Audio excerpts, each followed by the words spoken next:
Hey everyone, I'm Lindsay Hoffman and welcome to the Dose of Bliss show. Today we have an amazing topic. We're going to be talking about cancel culture, and I have for you clinical psychologist Dr. Hillary Goldsher.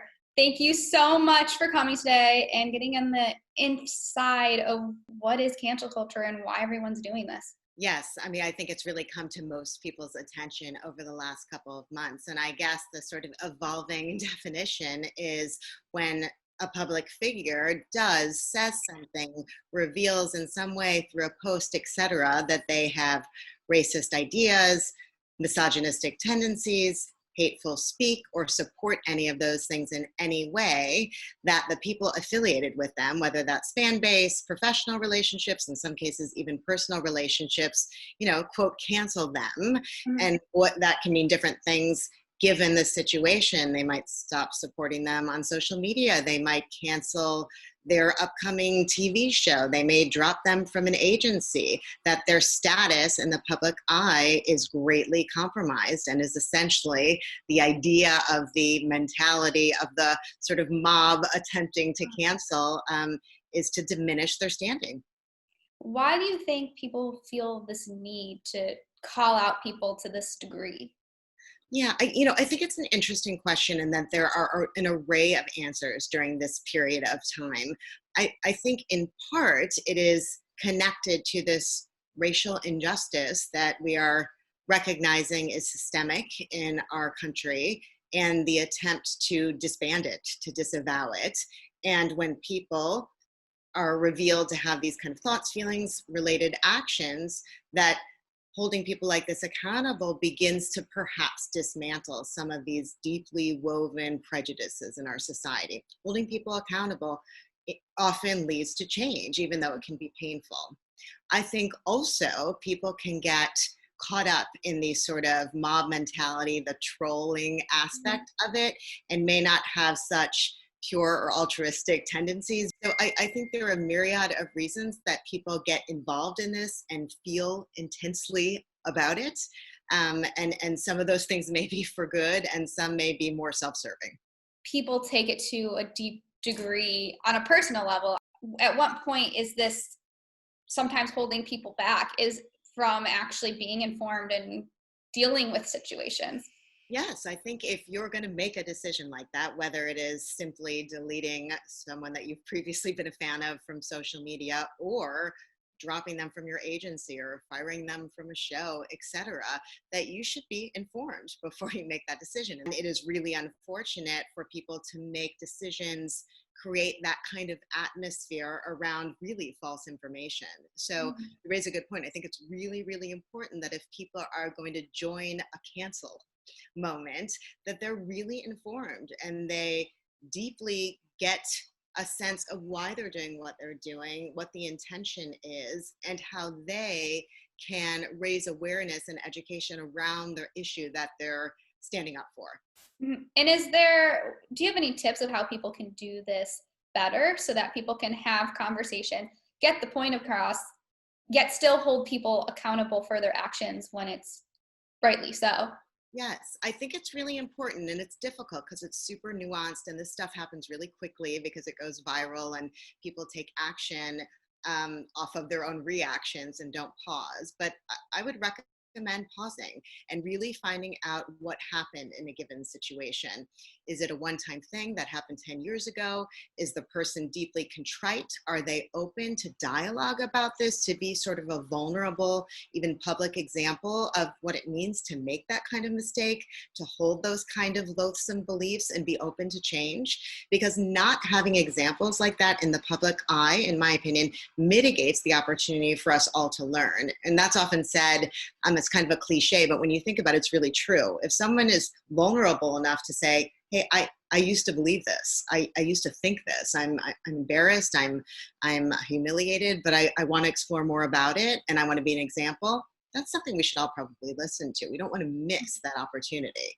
On the other hand, if we see a pattern of behavior and a lack of regret that is loathsome and awful, then it might make sense for people to band together and say, we have a zero tolerance policy for these kind of beliefs. And we're not going to buy this person's record anymore. We're not going to see this person's movie.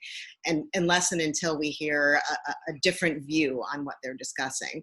So I think it's really important to get all of the information and understand whether or not the person is available for vulnerability and change. The only issue in this exercise is that a public figure, of course, has the incentive to adopt a position of contriteness, and we're never quite sure how authentic that is. But it's a worthy pursuit. The stuff is super nuanced. As you say this, it makes me think about something. How do you forgive someone? How do you move past something yet still hold them accountable? I notice within myself, a lot of times it's hard to forgive or accept something that happened because I think if I do that, it's going to happen again. I think it's a combination of dynamics that has to happen. I mean, you having that feeling in your own personal life or professional life, if you were betrayed or wronged and feeling concerned about forgiving being an avenue to being wronged again is understandable. That's human nature. And I think it's a combination of dynamics, as I said, that allows us to move forward. One is that the person who's done the betrayal or who's done the wrong to a person or a group of people needs to be deeply contrite and needs to be vulnerable and open and willing to dialogue about it, accept responsibility, apologize, and be willing to demonstrate a pattern of new behavior moving forward. So being super transparent and saying, I'm here to demonstrate my trust, demonstrate my change. I'm going to be patient and take that time so you can start feeling comfortable. And that's where the other dynamic comes in, is that the person on the receiving end of the apology, that you are cautious because that is understandable and makes sense and is a healthy kind of defensiveness, but open to experiencing a new pattern of behavior over time and slowly beginning to trust again. Mm-hmm. So would you say canceling a person is a good thing or a bad thing, or how can we think about this? Such a good question. And I'm not sure that I have an answer. I think it can be both. I think in some cases where the actions or words of a public figure has been so egregious and so awful that those affiliated with them take a zero tolerance position, that we do not affiliate with people who have those kind of beliefs and we're moving forward with this project without them. I understand how making that stance as a corporation, as an entity, as a fan could resonate with people, that they are so offended that the words are so loathsome. So I think in some cases, perhaps the punishment fits the crime, in the sense that if you have a zero tolerance policy around that, if you come to believe that those are the beliefs of that person, it makes sense that you wouldn't want to be affiliated. Having said that, missing an opportunity for someone who's made a mistake, who is open to exploring their past beliefs or their carelessness or recklessness, etc., as I was saying before, really misses an opportunity for people to learn, to change, and grow in a public forum. We are beginning to learn more than we ever have, perhaps, that behind closed doors, people hold a lot of racist, misogynistic, loathsome beliefs. So if we can get them out of the closet, so to speak, and have more public discussions about them, maybe things really do shift and change over time. Maybe some people who haven't been exposed to other ideas and beliefs really do reconsider the ways that they thought of other people, other races, women, etc. So I hesitate to say that it's just a blanket good thing, because it might miss opportunities like I was just describing. But I also hesitate to say that it doesn't apply in some circumstances. It's very complicated, and I think that's what I'm noticing about people, because there's people who are clear cut, people like Harvey Weinstein. There's zero tolerance. He's been doing so many things for years. He needs to be held accountable. And then there's people like, I don't know if you're familiar with Jenna Marbles, who canceled herself on YouTube, and she's made constant videos saying, like, over time, apologizing for things she's done even before all this stuff has come out. Just being someone who's young, when you're on the internet when you're 17, 18, 19, 20, 21, you're going to say things that are immature that you don't realize yet. And there's like that difference. And I think when we're online, there's people of different ages who don't realize there's like this line that's not very clear. Yes, and I think you're starting to make the distinction. I mean, it is a little strange to point at one person and say punished and the other and say not punished. It feels strange. But I think we're clumsily starting to point out that there's some cases where there is no room for shifting or changing or forgiveness because the crimes have been so awful and so prolonged. But like you were talking about the YouTuber you mentioned, who's a young person and who is quite conscious and aware and open to the wrongs and wants to change and is holding herself responsible, I'm not sure it makes sense to just push someone like that aside who's so open to examine themselves. We all, Exactly. yeah, we Because all I think when you see other people holding themselves accountable, it allows you to become accountable. And then it allows people to feel safe having a conversation, being able to talk to each other, being able to communicate.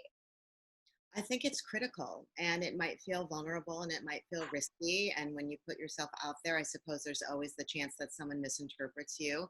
But being as authentic and as real and as vulnerable as possible usually resonates with the most amount of people. So even sharing, I'm feeling really vulnerable about this post, I'm feeling really hesitant about this conversation.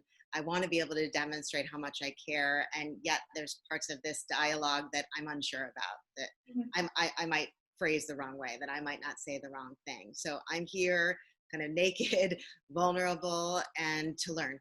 You know that you set up that paradigm as being an acceptable one. Mhm. That having anxiety, having worry, fearing that you'll be misinterpreted is all part of this. Because if we don't share that we're all feeling that way, we all might shut down and not have these kind of conversations where people genuinely learn. People who've grown up in certain families that have certain ideas and beliefs that they themselves never questioned, and all of a Mhm. sudden feel awakened to sort of a whole nother way of thinking about the world and other people. That's an amazing potential transformation that we don't want to shut down by creating this kind of culture that if you make one misstep or phrase something in the right way or use the wrong tone, that you're eliminated.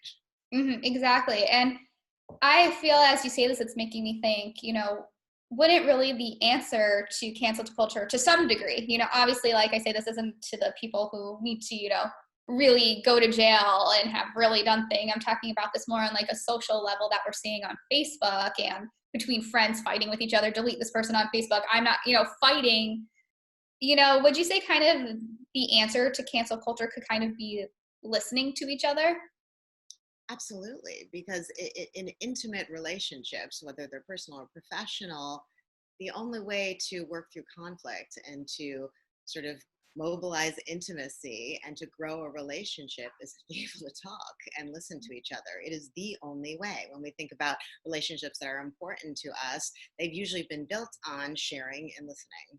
And so if our sort of protocol when we have conflict with someone is just to eliminate them, we literally eliminate them, take their picture off of our feed, not listen to any of their thoughts or feelings, not see their faces or ideas anymore, we've accomplished nothing. Hmm. And that's sort of a really sad approach to relationships in general. And so I think the idea that we can all sit back and be vulnerable and tolerate each other's anger, tolerate each other's sense of betrayal, tolerate the mistakes that we've all made, we Hmm. become a much more vulnerable, connected society, and we have much less sort of anger and resentment and self-righteousness as our primary way of relating to. I think Yeah, that's exactly. And we can understand where someone else is coming from and also understand our own emotions, why we are feeling so angry about something. Maybe we feel alone or like we're unheard. And we don't really know that the other person maybe doesn't realize that, or it's totally, we've all been there where we're thinking something in our head that's not even happening. And we don't realize it till we talk to someone. that's And right. I think that what cancel culture kind of shows us is the need that we need to listen to each other and to communicate and to create that boundary of when it's okay to cut someone out of your life and when it's healthy, that healthy boundary where you can listen and talk and grow. That's right. Because eliminate every relationship in which we're wounded, we will be alone, because we can't expect to be in relationships and not be disappointed at times, not be wounded, not be hurt. We're all human, and it's complicated to be in a relationship, any kind of relationship, friendship, a romantic relationship, professional relationship, etc. And so if our answer when we feel hurt and wounded is to just shut down and push someone away, we really never get to grow. And it's a good point that on a macro level, when someone, sort of famous or a public figure gets canceled, so to speak, or even on a more micro level between friends on Facebook or social media, that is a really unfortunate strategy. We want to promote exactly what you were talking about: listening, understanding, compassion. So do you have 3 tips about creating a healthy boundary when it's okay to cut someone out, when it's not okay, when we should listen? What are 3 tips you have to create that healthy boundary? Yeah, I think the first tip and most important is to be an investigator, sort of along the lines of what you do, right? Is to really find out what's happening here, whether that means reading a lot of information or going to the source themselves and trying to deeply understand where that person is coming from before we have an immediate reaction and do something that we'll regret or do something that causes a lot of trauma and hurt to the other person. Really understanding what's happening. The second thing I'd say is that if you come to find out that the affront that you thought occurred did indeed occur, to make a decision quite carefully about how you're going to handle it. So if it's something that's so deeply offensive, criminal, that you simply cannot move past, that you make that decision and put a boundary in place by, whether it's a public figure and you're no longer going to support their work or their social media, or a friend where you just cut that off.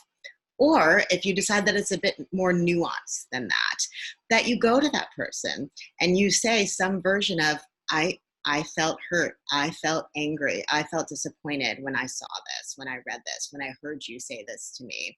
And it's changed the way I feel about how I move through this relationship.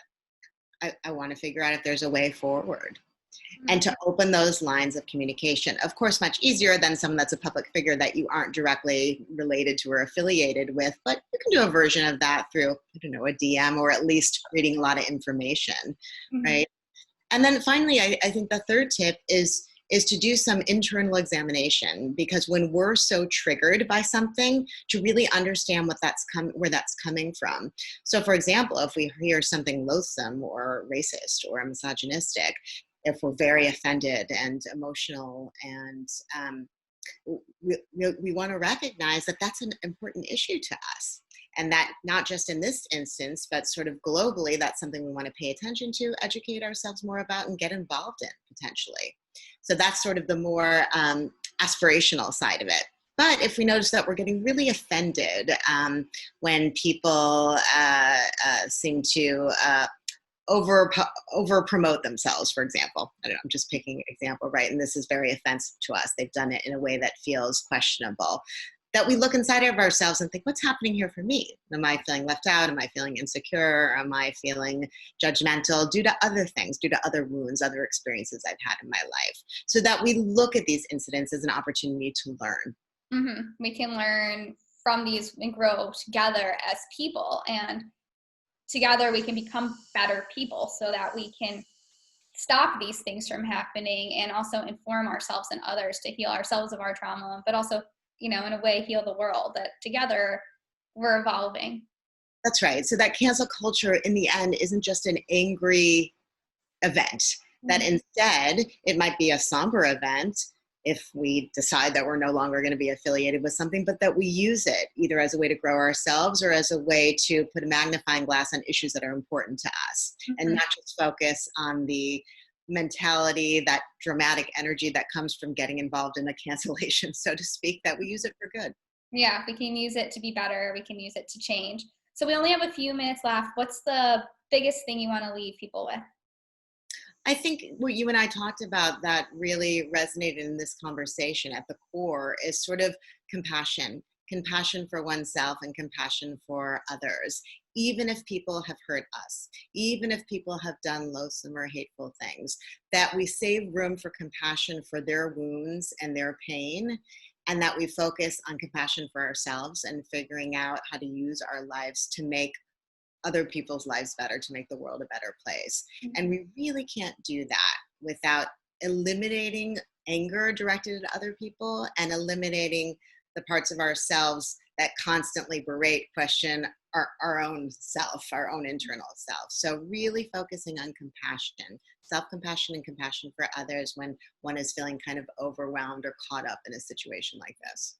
It reminds me of that quote where it says, like, not forgiving a person is like drinking poison and hoping the other person dies, because you're holding that.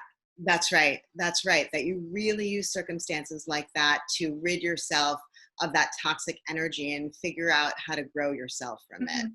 and to release that person into another place, that you're not carrying that toxicity with you. Yes, I like when you say that. That's what I think. I'm releasing you on your path. That's That's kind of right. like my mantra when I want to release Yes. And that it. you're taking all that energy that was with that person back for other things, things You have that, more room.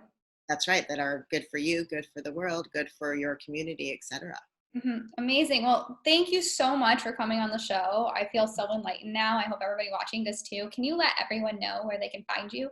Yeah, best place to find me is my website, which is drhillarygoldsher.com. Thank you so much for coming on the Dose of Bliss show, and we'll see you guys next time.